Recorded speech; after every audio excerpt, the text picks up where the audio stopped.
할렐루야.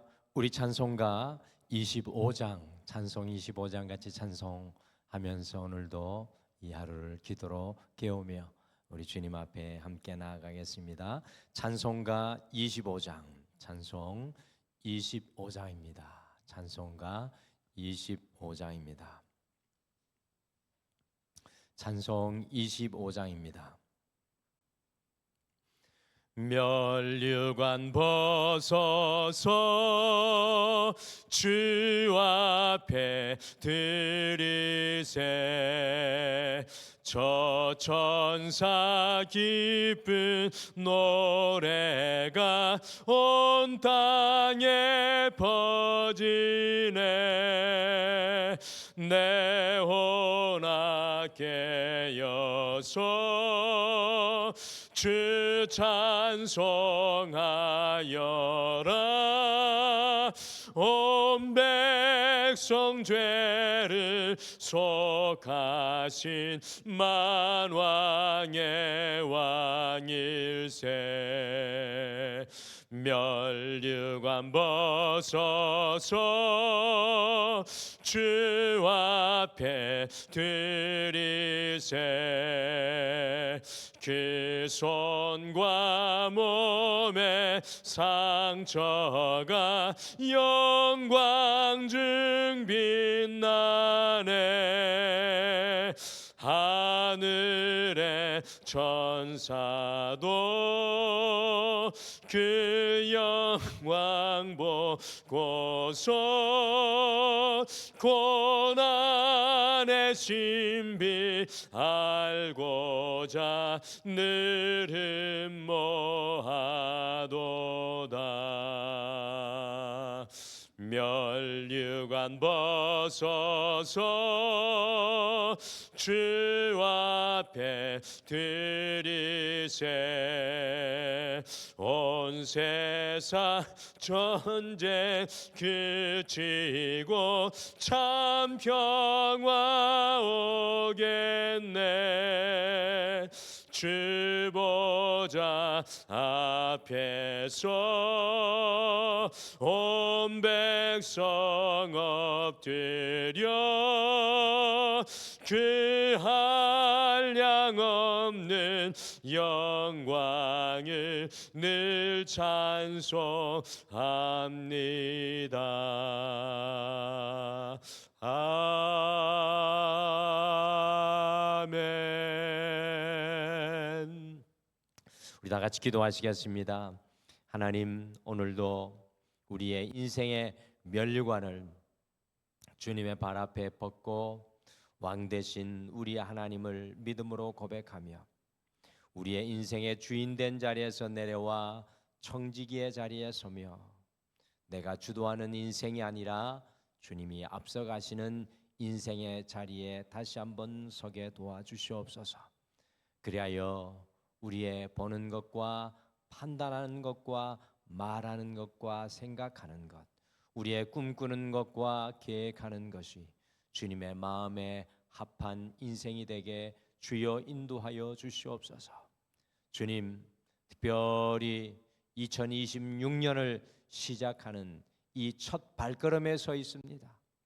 주님께서 우리 가정에 원하시는 것이 무엇인지, 주님께서 우리를 통해 하시고자 하시는 것이 무엇인지, 우리 등마루를 통해 이루고자 하시는 일이 무엇인지 분명하여져서 2026년 우리의 길이 아니라 주의 길을 걷게 하여 주시고, 우리 홀로 걸어가는 것이 아니라 주님과 같이 동행하게 하여 주시고, 우리의 일만 하다 만족하는 인생이 아니라 주님의 일을 이루는 귀한 한 해 되게 도와주시옵소서.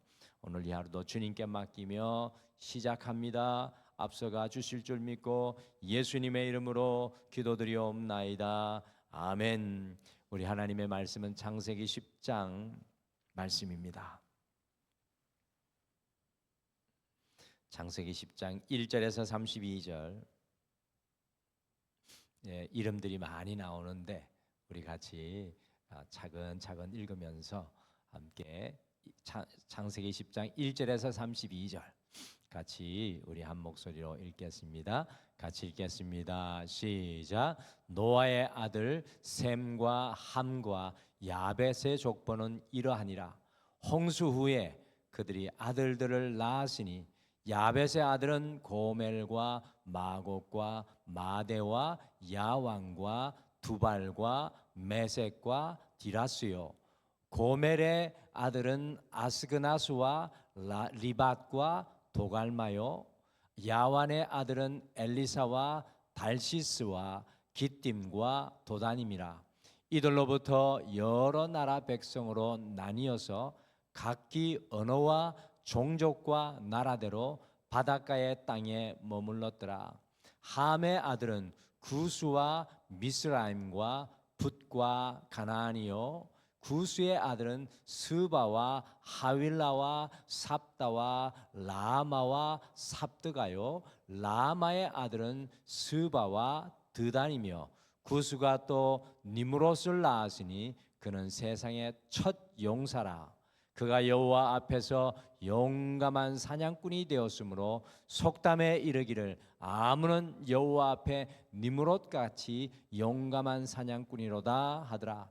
그의 나라는 시날 땅의 바벨과 에렉과 앗갓과 갈레에서 시작되었으며 그가 그 땅에서 아수르로 나아가는 니느웨와 르흐보딜과 갈라와 및 느느웨와 갈라 사이에 레센을 건설하였으니 이는 큰 성읍이라.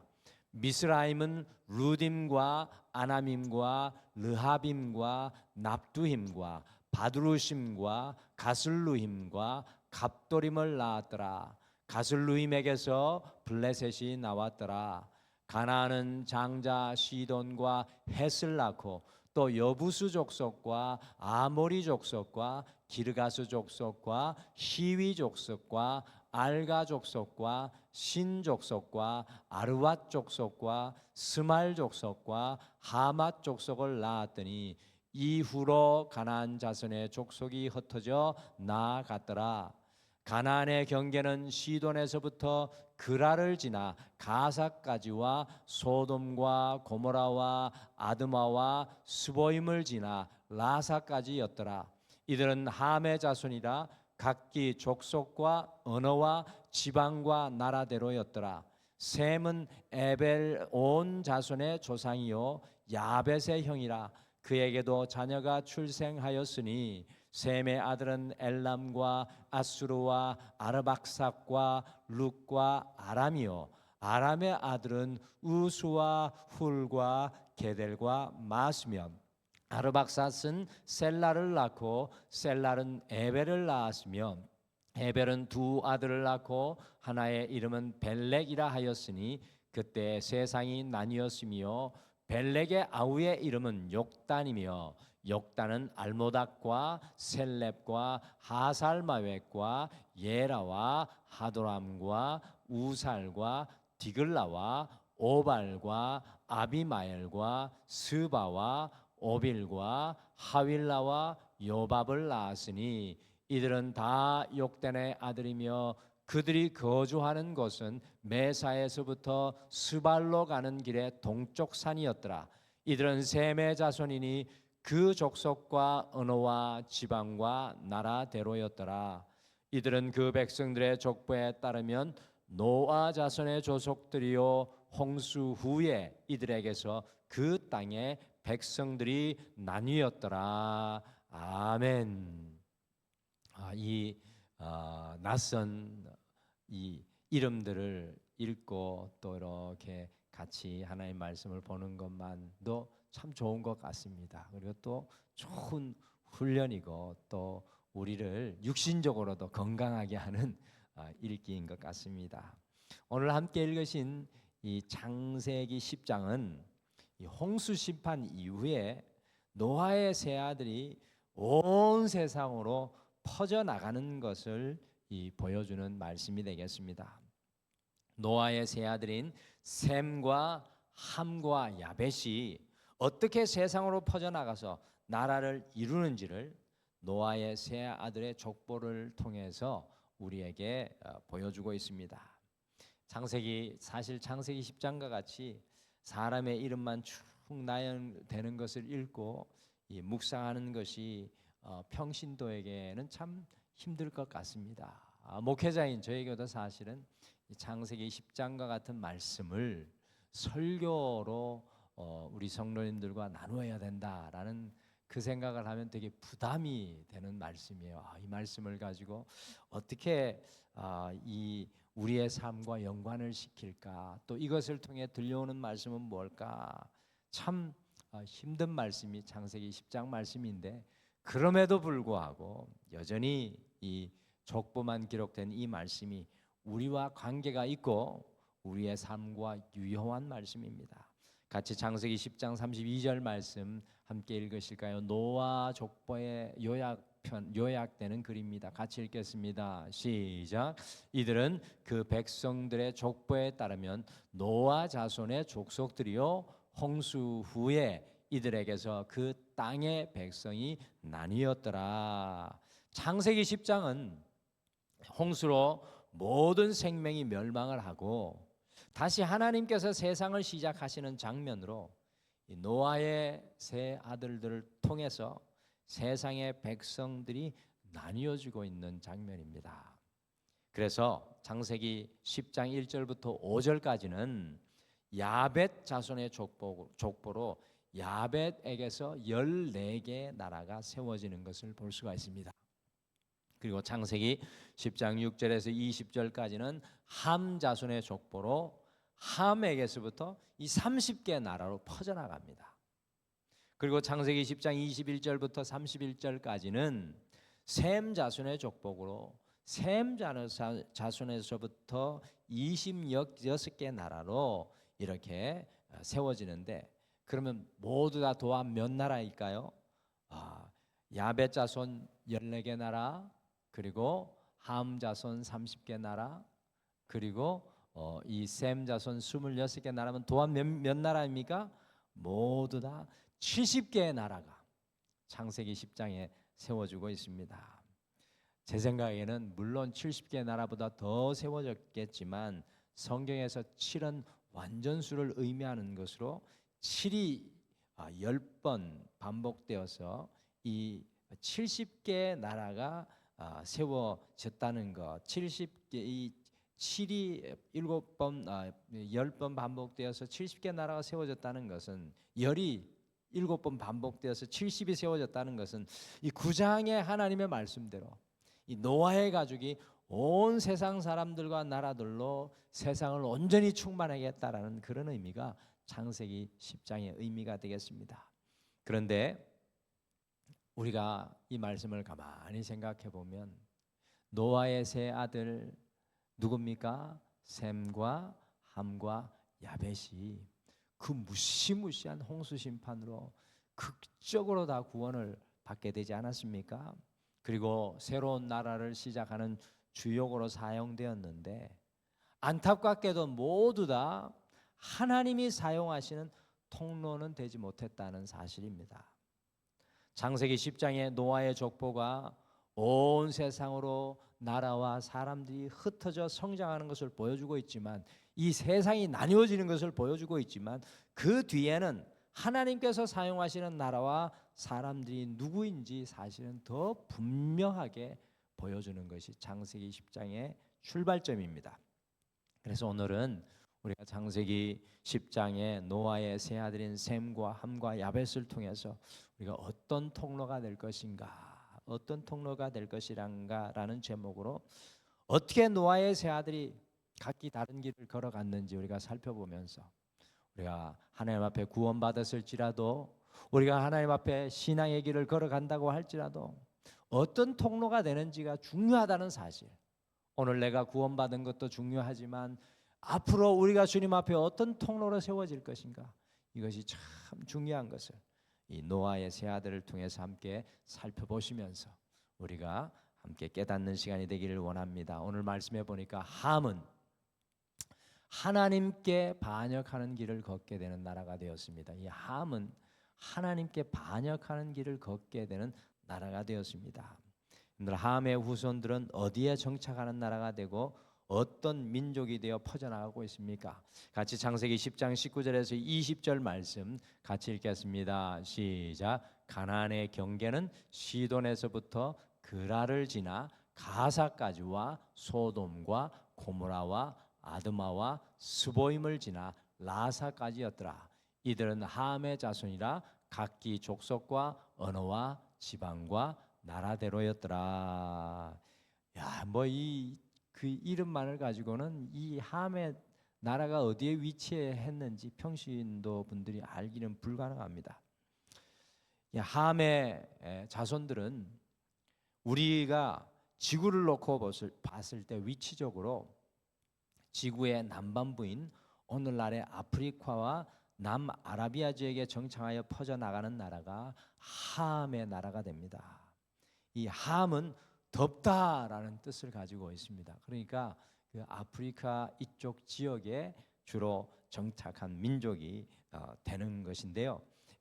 말씀해 보면 에티오피아, 애굽, 북아프리카의 리비아, 이디오피아와 아라비아 지역들이 이 함의 나라로 이렇게 세워지게 됩니다. 함의 나라들은 사실상 왕성하고 힘이 있는 나라가 되었습니다. 이 아프리카 오늘날 대륙 생각하면 참 이렇게 아픔이 많은 나라인데 어쨌든 함의 나라가 세워질 때는 왕성하고 힘 있는 나라가 되었습니다. 오늘 함의 자손 중에 한 사람이 대표적으로 조명되어 나오고 있습니다. 그 사람의 이름이 뭡니까? 니므롯이라는 사람이 등장합니다. 니므롯. 같이 창세기 10장 8절과 9절 우리 두 절을 같이 읽겠습니다. 8절 9절 같이 읽겠습니다. 시작. 구스가 또 니므롯을 낳았으니 그는 세상의 첫 용사라. 그가 여호와 앞에서 용감한 사냥꾼이 되었으므로 속담에 이르기를 아문은 여호와 앞에 니므롯 같이 용감한 사냥꾼이로다 하더라. 함의 자손 중에 니므롯이 대표적으로 언급이 되고 있는데요. 니므롯이 어떤 사람입니까? 니므롯은 세상의 첫 용사이고 여호와 앞에 용감한 사냥꾼이 되었다라고 말합니다. 니므롯에 대해서 어떻게 보면은 이런 칭찬하는 것 같은데 사실상 창세기 11장으로 넘어가게 되면 니므롯은 바벨탑을 짓는 하나님의 향하여 반역하는 바벨탑을 짓는 것에 주동자가 되는 것을 발견하게 됩니다. 이 니므롯의 이름의 뜻은 반역하다는 뜻으로 니므롯은 용사가 되는 은혜를 입고 용감하고 강력한 사냥꾼이 되었지만 이 니므롯은 자신의 힘을 의지하여서 하나님을 반역하는 길을 걷게 되는 민족으로 발전됩니다. 이 함의 자손들은 그리고 니므롯으로 대표되는 함의 나라들은 이 자신들의 힘을 의지하여서 하나님께 반역하고 하나님을 드러내는 통로가 아니라 자신들의 힘을 드러내는 나라로 성장하여 갑니다. 결국에는 하나님의 백성들과 영원한 대적과 원수가 되는 것을 발견합니다. 이 니므롯으로 대표되는 함의 나라들은 강력하고 용감한 나라가 되지만요, 하나님께로부터 돌아서서 자신들의 힘을 의지하여 걷는 나라가 되고 말았습니다. 하나님께로부터 쓰임 받을 수 없는 나라가 되고 말았습니다. 복의 통로가 아니라 하나님을 대적하는 자리에 서고 말았습니다. 여러분들 오늘날 이 시대 속에서도 함의 후예들이 참 많이 있습니다. 주님의 반대 방향에 서고 주님 그 앞에 믿음으로 나오지 못하는 많은 이 함의 후손들이 있습니다. 사랑하는 성도 여러분, 우리도 때로 함의 자리에 서서 하나님을 대적하는 자리에 알지 못하는 순간에 설 때가 많은 것 같습니다. 우리의 힘을 의지하고 하나님 없이 살아갈 때 하나님께 등을 돌리고 대적하는 니므롯의 길에 설 때가 참 많습니다. 2026년에 우리는 어찌하든지 우리에게 주신 모든 달란트와 힘과 능력과 삶이 주님을 드러내는 통로가 되도록 우리가 소원하며 나아가야 되겠습니다. 주님께서 내게 니므롯과 같이 힘으로 주신 것이 있다면, 능력으로 주신 것이 있다면, 아직도 내게 여전한 힘을 주셨다면 그것이 하나님을 드러내는 통로가 되게 하여 주시옵소서. 니므롯이 얼마나 귀한 것을 받았습니까? 그러나 그것을 주님의 것으로 구별하지 못한 안타까움이 있습니다. 오늘 말씀해 보니까 야벳은 소극적으로 주님과 동행하는 나라가 되었습니다. 야벳은 주님과 소극적으로 동행하는 나라가 되었습니다. 같이 창세기 10장 5절 말씀을 함께 읽겠습니다. 이들로부터 여러 나라 백성으로 나뉘어서 각기 언어와 종족과 나라대로 바닷가의 땅에 머물렀더라. 이 야벳 족속이 어디에 머물렀는지 보여주는 건데요. 야벳은 유럽 민족의 시조가 되고 지중해 바다 연안으로 퍼져나가는 민족이 되었습니다. 어떻게 보면은 야벳은 좋은 환경에서 성장하는 나라가 되었습니다. 창세기 9장 27절에 보시면 노아가 야벳을 창대하게 하실 것이라 라고 축복하였던 것을 우리가 기억합니다.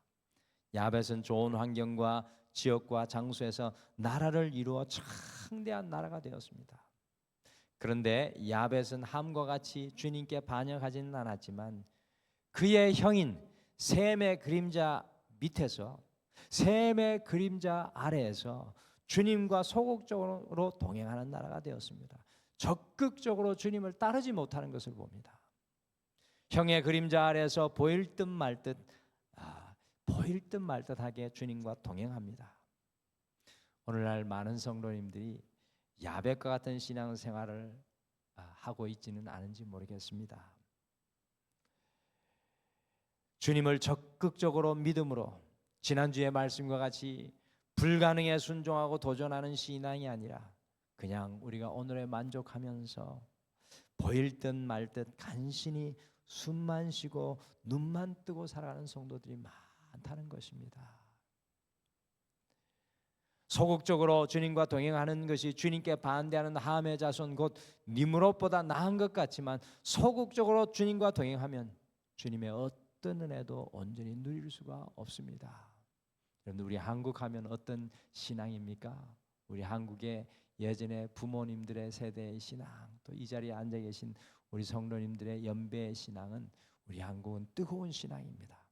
전도를 해도 더위를 가리지 않고 추위도 가리지 않고 장소도 가리지 않고 뜨겁게 전도하는 우리 한국의 신앙. 기도를 해도 어떻게 합니까?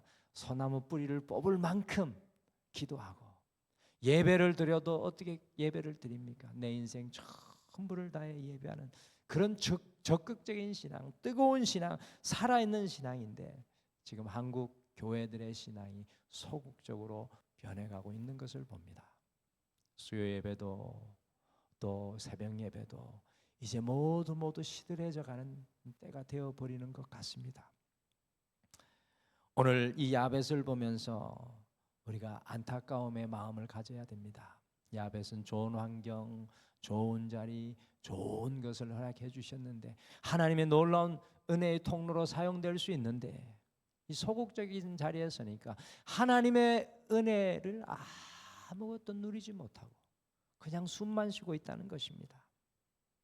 사랑하는 성도 여러분, 2026년 여러분과 제가 숨만 쉬지 않기를 간절히 소망합니다. 우리 가정도 숨만 쉬지 않고 눈만 뜨고 있지 않기를 원합니다. 우리 교회도 소극적이고 수동적인 신앙이 아니라 이 시대에 주님의 손에 붙잡힌 교회가 되기를 소망합니다.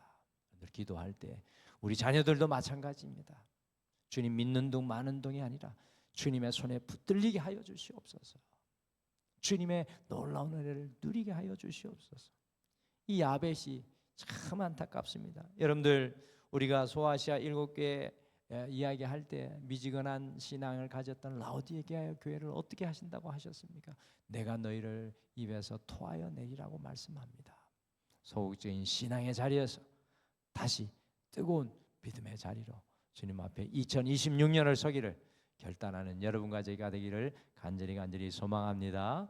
그리고 셈은 오늘 말씀해 보니까 셈은 하나님께서 사용하시는 나라, 곧 구원의 통로가 되었습니다. 옛날 셈의 자손들로 한마디로 말하면 오늘날의 히브리인들의 뿌리가 됩니다. 창세기 11장 10절부터 26절에 셈의 족보가 다시 등장합니다. 창세기 11장으로 넘어가면 10절부터 26절에 셈의 족보가 다시 등장을 하는데, 그 셈의 족보가 누구와 연결이 됩니까? 누구와 11장, 12장에 연결될까요? 마지막에 아브라함과 연결되는 것을 우리가 발견합니다. 셈은 하나님의 생명과 구원을 이어가는 통로로 주님께 사용됩니다. 세상에 많은 사람들이 있고 많은 나라가 있지만 하나님께서 사용하신 나라와 사람들이 있습니다. 시대마다 장소마다 사건마다 반드시 하나님께서 사용하시는 구원의 통로, 복의 통로가 있다는 사실입니다. 하나님께서는 이 땅에 주님의 역사를 하나님의 통로를 통해 드러내십니다. 셈의 족보를 통해 아브라함을 부르시고 모세를 부르시고 여호수아를 부르시고 다윗을 부르시고 급기야는 예수님을 부르시고 그 예수님을 통해 여러분과 저를 부르셨습니다. 우리가 하나님을 대항하고 반역하는 자리가 아니라 소극적이고 수동적인 자리가 아니라 적극적으로 열정적으로 주님께서 사용하시는 구원의 통로, 복의 통로가 되기를 소망합니다. 여러분들 홍수 심판에서 모두 다 구원받았지만 하나님께서 사용하시는 특별한 통로가 있다는 사실입니다.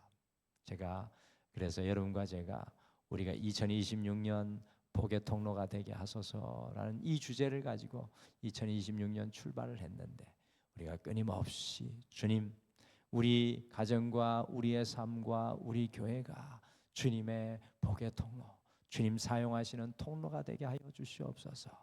주님이 붙드시는 우리의 삶이 되게 하여 주시옵소서. 주님을 드러내게 하여 주시옵소서. 주님께 사용되게 하여 주시옵소서. 그것이 여러분과 저의 변하지 않는 2026년의 기도가 되기를 간절히 축복합니다. 그래서 정말 우리가 어떠한 순간에도 하나님의 일하심을 드러내기를 소망합니다. 오늘은 창세기 10장을 통해 모두 다 홍수 심판에서 구원받았지만 하나님의 구원의 통로가 셈을 통해 이어져 가는 것을 함께 나누었습니다.